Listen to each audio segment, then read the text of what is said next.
Exactamente. Entonces aquí vemos cómo se cumple esta promesa hecha a Abraham. Vino Cristo, que fue la simiente prometida a Abraham, para traer bendición a todas las familias de la tierra. Y las familias que creen en Cristo Jesús, pues pasan a ser parte de la iglesia de Dios, ¿no? Y como hemos visto hasta aquí, hemos visto ya todo cómo Dios fue preparando todo para que las iglesias en casa puedan funcionar. Ya vimos ahí el ejemplo de que el Señor Jesús envía a sus discípulos ahí a que entren en las casas. Vimos el ejemplo de Aquila y Priscila que tenían una iglesia en casa. Vimos el ejemplo de la casa de ninfas, el ejemplo de Apia y Arquipo. Y por último, vamos a ver Apocalipsis 7:9, donde se lleva a cabo el cumplimiento total de la promesa a Abraham. Apocalipsis 7:9. Y también 5:9 y 7:9. Vamos a ver eso. ¿Quieres verle, Juanito?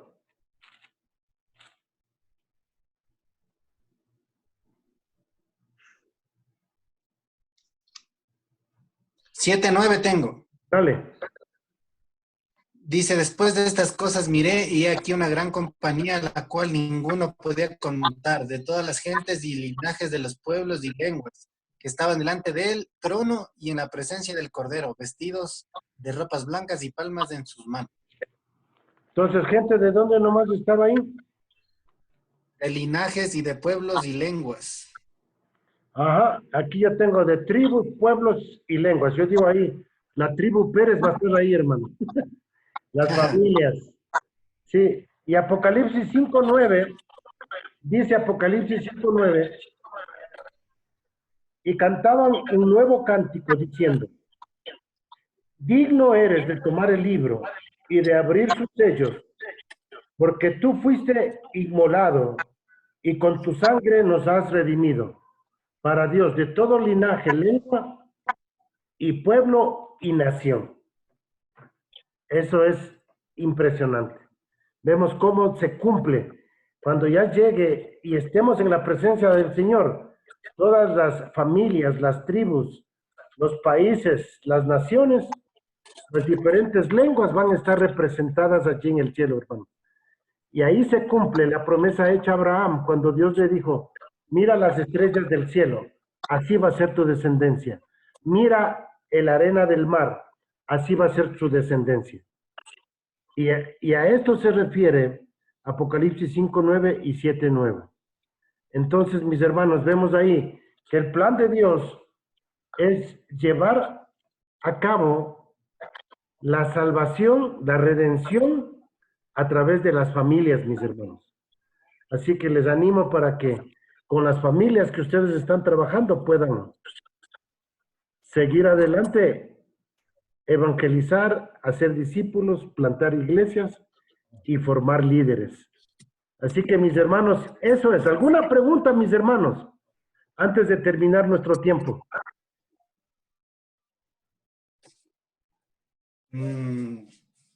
Yo por mí no, loco. Está claro. Ya. Santi. No sé, se desconectó un ratito. Ya. Ok, mi hermano. Entonces, ahí vamos a quedar por ahora, Juanito. Chévere. Solo te pido que repases todo esto y que lo vayas interiorizando, pues. Sí. De ley. Ya la siguiente semana vamos a ver el cuadrito verde ahí del oikos espiritual. Cómo Dios va formando la iglesia, ¿no? Ya. ¿Ok? ¿Quieres terminar orando, hermano, para terminar este tiempo? Ya, no sé si el Santi se va a conectar. Bueno, Nos querías hacer leer la historia de Jin Kai. sí, pero otro día creo que está más abajo, ¿no? Ahí está, o quieres leer ahorita. Ya, porque está ahí nomás, Ya, de dale, la siguiente. dale, lee la historia. Dice que el misionero chino-americano pastoreaba una iglesia en China en el 2000 por varios años. Luego decidió plantar una iglesia por año. Lo hizo por algunos años. Dentro de su corazón sabía que no era suficiente al ver millones de personas en China que necesitaban ser alcanzados con el...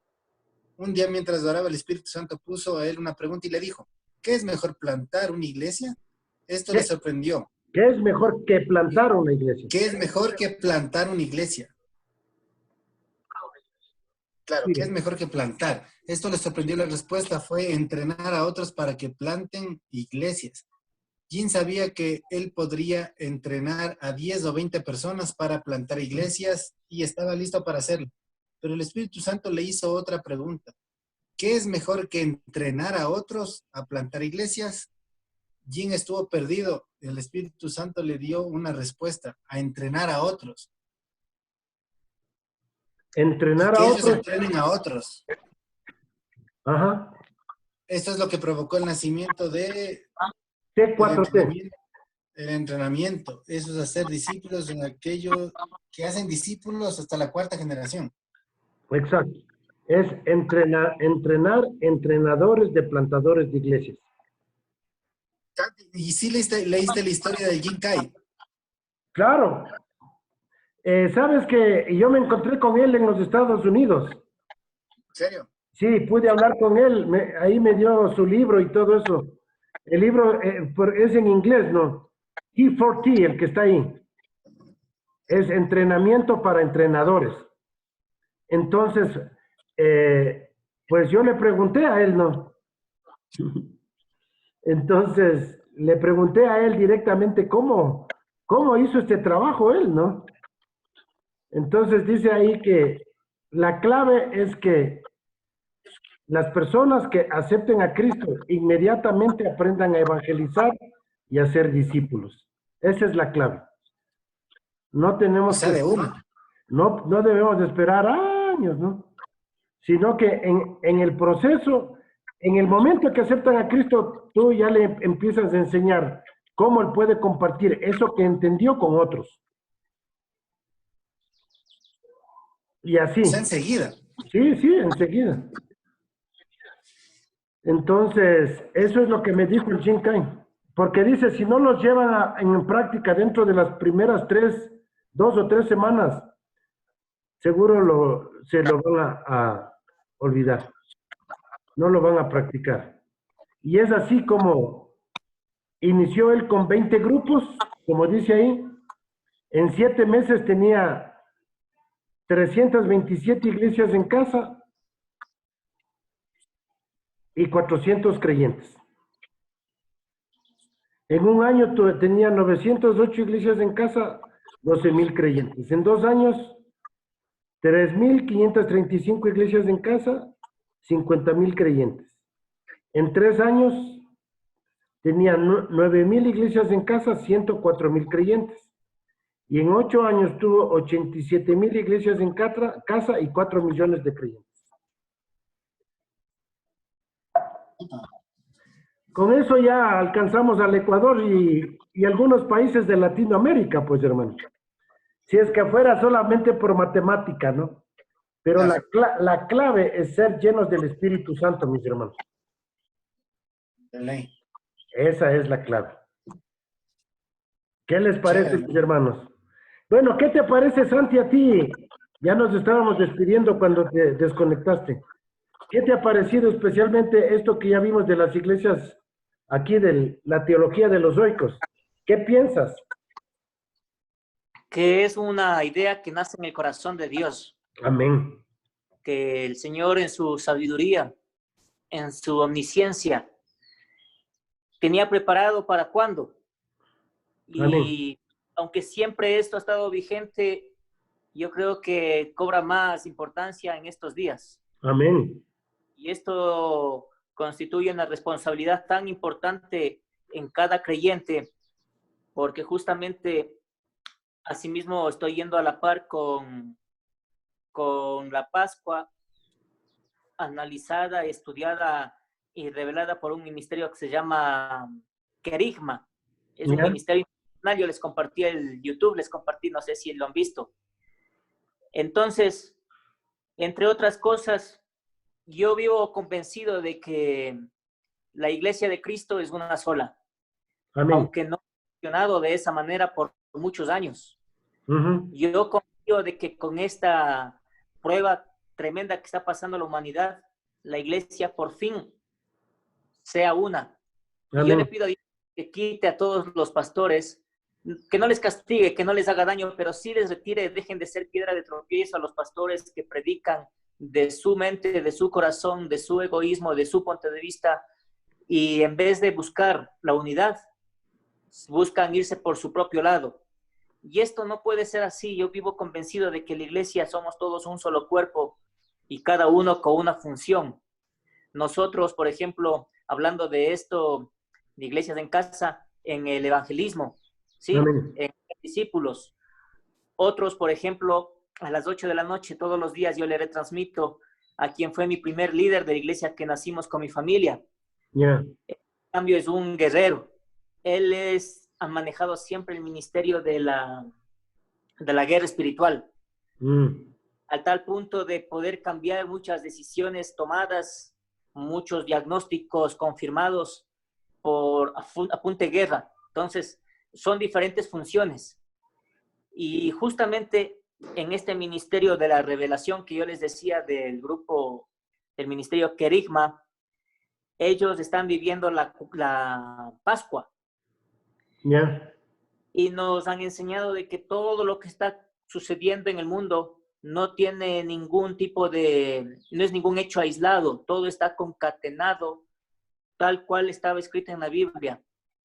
Entonces, dentro de toda esa revelación que el Señor va dando a sus siervos, he podido aprender algo tan importante que tiene mucha relación con lo que estamos estudiando nosotros. Amén. Nosotros fuimos acostumbrados y decimos, en mi caso, yo le veo a Ecuador, por ejemplo, como un caso perdido que solo un milagro nos salva, por lo que hablábamos a un inicio. Somos culturalmente individualistas. Si a mí no me pasa, no hay pandemia. Si es que un cercano mío no ha fallecido, eso está lejos de nosotros. Cada uno ve por su lado. Ayer en la nos habló mucho del tema de la honra y de la obediencia. Y hoy Dios nos manda a estar en las casas. Hoy hacemos más estando encerrados que estando afuera. Ujú. Entonces, dentro de todo esto, algo que el Señor iba revelando es que si tenemos gobiernos corruptos, irresponsables, que por muchos años no han podido tener un sistema de salud adecuado, por ejemplo, Chile tiene más contagiados y una tasa de mortandad bajísima, mientras que en Ecuador vemos que mi amigo, el doctor Hugo Rosero, que ya salió en todas las páginas de los periódicos en Guayaquil, siendo una eminencia médica, muere por negligencia, porque no de él, ¿no? Sino de todo el sistema de salud, porque no tenía los equipos adecuados, no tenía una mascarilla adecuada, mientras en otros países se enfrentan a esto como astronautas, acá nuestros médicos con un simple tapabocas, y vemos que ese virus, estando dentro de un hospital, es sumamente agresivo. Entonces, esa bronca interna a mí siempre me ha hecho renegar un poco de lo que somos como sociedad, como humanidad. Pero con esto concluyo y termino. En la revelación de la palabra de Dios nos muestra que la iglesia tenemos una responsabilidad tan grande al punto de que lo que es la iglesia se verá reflejada en los gobiernos. Entonces esto me ha cambiado todos mis paradigmas. Esto es muy difícil de entender para muchos. En conclusión, la responsabilidad sobre nuestros hombros es tan grande que pesa sobre nosotros lo que sucede en nuestro país. A nosotros me refiero como iglesia, porque nosotros somos los llamados a impactar. Nosotros somos los llamados a salir, a ser discípulos, como tú nos estás enseñando, Pablito, a poder traer el reino de los cielos a nuestras vidas, a poder vivir en ese plan de Dios para que tengamos una nación diferente. Amén. Entonces, tenemos una responsabilidad sumamente grande y eso es lo que tenemos que tratar de vivir, hacer y predicar. Gloria a Dios. Sí, tenemos que hacerlo, mis hermanos. Hacer discípulos es vital, vital. No podemos nosotros ignorar el mandato de Dios en Mateo 28, 19 y 20. No podemos ignorarlo. Muy bien. Bien, Juanito, entonces ahora sí, despídenos en oración. Por favor, oremos por fortaleza para mi mamá. Ella necesita mucha fortaleza en este tiempo. Ya. Esa es mi petición de hoy. Gracias. Vale, Juanito. Bendito Dios, Padre, te agradecemos por poder compartir este tiempo a pesar de las limitaciones y dificultades. Gracias por todo el contenido que podemos disfrutar y te pedimos que nos ayudes a administrar lo que ya tenemos. Gracias te damos, Padre, porque tenemos muchas cosas que otros no tienen. Tenemos facilidades, tenemos alimento, otros no tienen. Gracias por ser en este momento también privilegiados por todo lo que recibimos, Señor. Te pedimos que llenes de sabiduría, mi Padre, a cada uno de nosotros para poder replicar y multiplicar este conocimiento inmaterial hacia los demás. Que podamos ver en esta oportunidad la necesidad espiritual de las personas y podamos llegar con alimento tangible y también espiritual, Señor, en algunos casos. Padre, hay muchas necesidades en el mundo. La anterior semana igual te pedimos por la vida de Hugo y lamentablemente por cuestiones ajenas a, a las que están fuera de nuestras manos, ya acudí a tu presencia, pero bueno, ya son cuestiones que de una u otra manera nos quieres enseñar, Señor. Padre, te pedimos por la vida de don Diego y doña Ceci, Señor. Tú sabes dónde están, qué están haciendo, cómo se encuentran. Padre, tú sabes hasta cuándo podrán resistir, hasta cuándo van a poder estar con fuerzas, mi Dios, y te pedimos que tú mismo seas las fuerzas, que tú mismo seas la paciencia, que tú mismo seas llenando todo lo que a ellos les falta, Padre, y que en su momento, en tu tiempo, puedan ellos estar acá y ya reunirse con nosotros, mi Dios, y poderles tener y disfrutar acá, mi Padre. Te pongo esta petición en tus manos y que cada momento, cada día les fortalezca, Señor, en el nombre de Jesús. Amén. Amén. Excelente, mis hermanos. Amén. Gracias, Gracias. hermano.